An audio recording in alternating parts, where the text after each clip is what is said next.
हो। इतनी भीड़ हमने कोविड काल में देखी, तो आप कल्पना करिए कि कह दिया जाता कि 2 दिन बाद होने वाला है और अब आप सब जाइए, तो क्या परिस्थिति होती, इसका सहज अनुमान लगाया जा सकता है। अब अगला प्रश्न आता है कि आप समन्वय कितना कर रहे थे। अगला आरोप था कि समन्वय नहीं किया। तो मैं यह बताना चाहता हूं कि प्रधानमंत्री जी ने, आप सभी ने देखा, मुख्यमंत्रियों से निरंतर समन्वय किया, सभी विपक्षी दलों के नेताओं के साथ बातचीत की।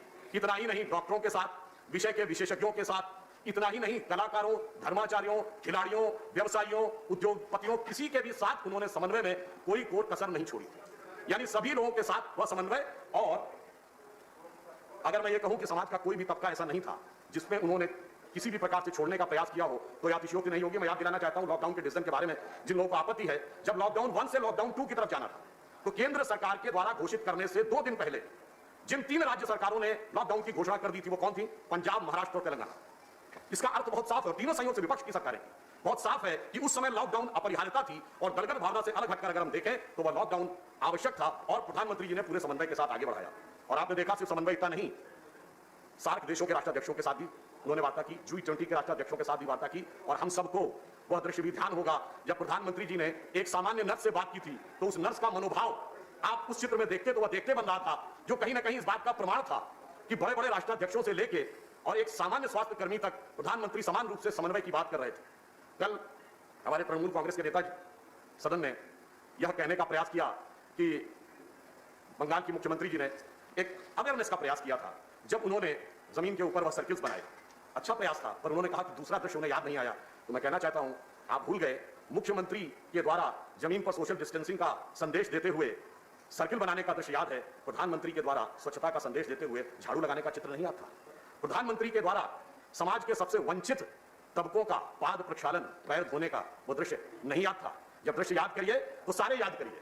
और वैसे तो देखिए, तस्वीर की जहां तक बात है, तो थोड़ा सा मैं कहना चाहूंगा, भाई पश्चिम बंगाल के मुख्यमंत्री जी की भी एक बड़ी विशेष तस्वीर हुआ करती थी जब हम लोग कोलकाता जाते थे, तो यत्र तत्र सर्वत्र दिखती थी। आजकल वो नहीं दिखती है, और अब तो सभापति महोदय इंटरनेट पे भी आसानी से नहीं दिखती है। अब शायद वो तस्वीर तस्वुर में चली गई है, इसलिए वो अब हृदय पटल पे होगी और दृश्य पटल पर दिखाई नहीं पड़ती। अब मैं ये कहना चाहता हूं कि अब अगर हम आगे बढ़े तो समन्वय के साथ साथ अगला प्रश्न आता है संसाधन। हमने क्या किया इन महीनों में? हमने यह किया कि एक लैब थी, वहां से बढ़ते हुए हम 1705 लैब तक। आज देश का कोई ऐसा जिला नहीं है जहां पर कि कोविड की लैब उपलब्ध ना हो, जबकि पहले स्थिति यह थी कि वो केवल एक थी पुणे में, पूरे देश में और कहीं नहीं थी। कई दिन लगते थे उस वायरोलॉजी के टेस्ट करने में। आज स्थिति यह है कि हेल्थ मिनिस्टर साहब ने बताया कि 10.94 लाख टेस्ट पर डे किए जा रहे हैं, जो इस समय भारत वैश्विक मानक से ऊपर चल रहा है टेस्ट करने के मामले में। एक भी पीपीई किट नहीं बनती थी, आज 1.93 करोड़ पीपीई किट बनने का आदेश और 1.29 करोड़ पीपीई किट बन चुकी है। जहां तक दवाओं की बात है, हमने भारी मात्रा में दवाएं न सिर्फ यहां बनाई है बल्कि तमाम देशों को एक्सपोर्ट भी की हुई है। अगर आप ये देखें तो हाइड्रोक्लोरोक्विन या अन्य दवाओं के साथ पहली बार एक संयोग भी रहा कि अमेरिका के एफडीए ने अपनी मार्केट में भारतीय दवाओं को मंजूरी दी, जो अभी तक भारतीय कंपनियों की दवाओं को मंजूरी नहीं मिलती थी। आज जब हाइड्रोक्लोरोक्विन के मामले में उन्होंने परमिशन दी कि मार्केट में वो सेल कर सकते थे, और इसलिए उन्होंने बुलाया भारतीय कंपनियों को कि भारत के ही प्रोडक्ट को बुलाया। सामान्यतः वो भारत के किसी प्रोडक्ट को स्वीकार नहीं करते। अब मैं दूसरी बात कह रहा हूं, देखिए WHO का कहना था कि कितने टेस्ट पर मिलियन होने चाहिए, न्यूनतम 140। हमारे यहाँ इस समय 740 के आसपास पर मिलियन टेस्ट हो रहे हैं। तो जो पहले एक बात थी कि टेस्टिंग नहीं हो रही है, टेस्टिंग अब प्रचुर मात्रा में हो रही है, क्योंकि जो संसाधन बढ़ते चले गए, संसाधनों के विस्तार के साथ सरकार ने टेस्टिंग को भी आगे उसी हिसाब से बढ़ाने का प्रयास किया। इन कुछ महीनों में 13,14,646 आइसोलेशन बेड बने, 2,31,093 ऑक्सीजन से युक्त बेड बने, 62,000 से अधिक आईसीयू बेड बने, जिसमें 32,575 वेंटिलेटर युक्त बेड। जबकि उल्लेखनीय बात यह है कि जब यह क्राइसिस शुरू हुई तब वेंटिलेटर हमारे यहां नहीं बनते थे, अब वेंटिलेटर बन भी रहे हैं और अब बाहर भी भेज रहे हैं। तो अगर हम इस प्रकार, और अगर हम कुल मिलाकर देखें तो समय देश में 15,284 कोविड सेंटर्स हैं और 12,826 आइसोलेशन सेंटर्स। यानी इन महीनों में संसाधनों की अभिवृद्धि जितनी की जा सकती थी वह हमने करने का पूरा प्रयास किया है। और इसी दिल्ली में 10,000 की क्षमता वाला वह एक कोविड हॉस्पिटल है, जिसका उद्घाटन गृह मंत्री श्री अमित शाह जी ने किया था, और जिसमें भारत के केंद्रीय जो रिजर्व पुलिस फोर्स हैं उन लोगों ने उसे खड़ा करने में महत्वपूर्ण भूमिका निभाई। उसके लिए हम उनका अभिनंदन करते हैं। अब जैसा कि स्वास्थ्य मंत्री जी ने बताया था कि 3 वैक्सीन के ऊपर एडवांस स्टेज में काम चल रहा है। अभी समाचार पत्रों में आया था कि शायद रूस से वैक्सीन खरीदने की प्रक्रिया भी आगे चल रही है। तो ये वो चीजें हैं जो संसाधनों के विकास में हम आगे बढ़ने का प्रयास कर रहे हैं। परंतु इसी के साथ हमने एक नई प्रक्रियाओं का भी प्रयास किया। जो हम सिर्फ एक ही प्रकार की चिकित्सा पद्धति से यह संदेश या समाधान पाने का प्रयास करेंगे, इसलिए inter disciplinary Ayush task force का गठन किया गया। पहली बार आयुर्वेद और CSIR मिलकर रिसर्च करेंगे, क्योंकि जनरल इम्यूनिटी को बढ़ाने की जो क्षमता आयुर्वेद और अन्य चिकित्सा पद्धतियों में है वो सामान्य चिकित्सा पद्धतियों में नहीं थी, तो इसका भी एक प्रयास किया गया। और पहली बार ऐसा हो रहा है जब उन गैर परंपरागत चीजों को, जिनको गैर परंपरागत चिकित्सा माना जाता था, मेन स्ट्रीम से हटकर उनको मेन स्ट्रीम में लाकर वैज्ञानिकता के साथ स्थापित करने का प्रयास किया जा रहा है। यानी वैक्सीन भी और इम्यूनिटी बढ़ाने का प्रयास भी, और यह एक अल्टरनेटिव टेक्नोलॉजी से आगे बढ़ने का प्रयास भी किया जा रहा है। यह मैं सिर्फ ये बताना चाहता हूं कि हम लोगों ने संसाधनों में आगे बढ़ने का कितना कार्य किया। अभी हमारे एक सम्मानित सदस्य उत्तर प्रदेश के बारे में प्रश्न कर रहे थे, तो मैं सिर्फ ये कहना चाहूंगा कि उत्तर प्रदेश जनसंख्या में लगभग ब्राजील के बराबर है। और आज अगर आप तुलना करें तो उत्तर प्रदेश की जनसंख्या 23.78 करोड़ है और ब्राजील की जनसंख्या 21 करोड़ है। परंतु ब्राजील में 34.6 लाख केस हैं और उत्तर प्रदेश में 1.1 लाख केस है, 1.11। डेथ जहां तक है ब्राजील में 1.72 हुई है, लाख हुई है, और उत्तर प्रदेश में 2867, जबकि टेस्टिंग उत्तर प्रदेश में इस समय सर्वाधिक हो रही है। इसका अर्थ यह हुआ कि देश तो छोड़िए, जो उत्तर प्रदेश के बारे में प्रश्न कर रहे थे, क्योंकि मैं उत्तर प्रदेश से आता हूं, तो उत्तर प्रदेश की सरकार ने कोविड को नियंत्रण करने में इतना महत्वपूर्ण कार्य किया है कि अगर हम ब्राजील के इंफ्रास्ट्रक्चर से तुलना करें तो वो काफी बड़ी एक उपलब्धि नजर आती है। अगला विषय यह आता है सभापति महोदय कि सिर्फ संसाधन ही नहीं, संवेदनशीलता भी चाहिए।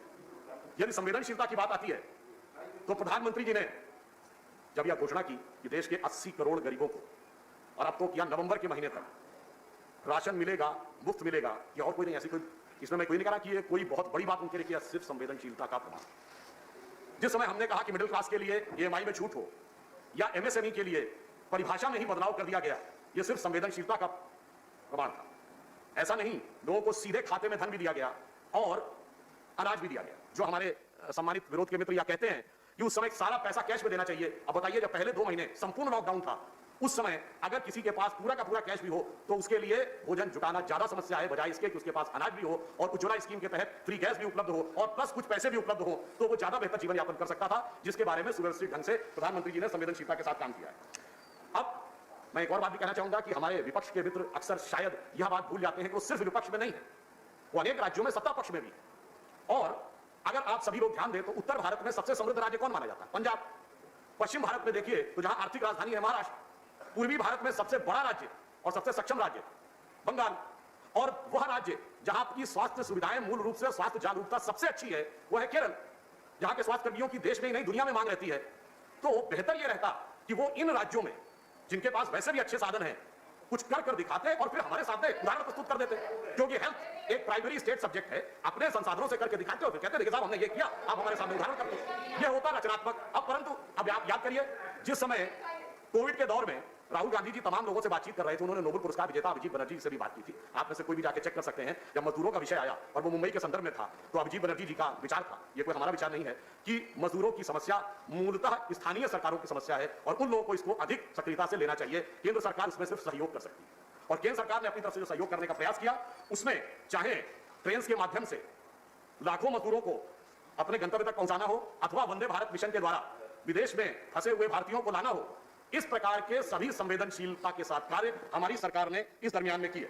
अब वैसे विपक्षी सरकारों ने भी कुछ अच्छे काम का न्यूज बनाई थी उस समय। याद करिए, जब कोविड का प्रारंभिक दौर था सभापति महोदय, तो हम लोग भीलवाड़ा मॉडल की बात करते थे।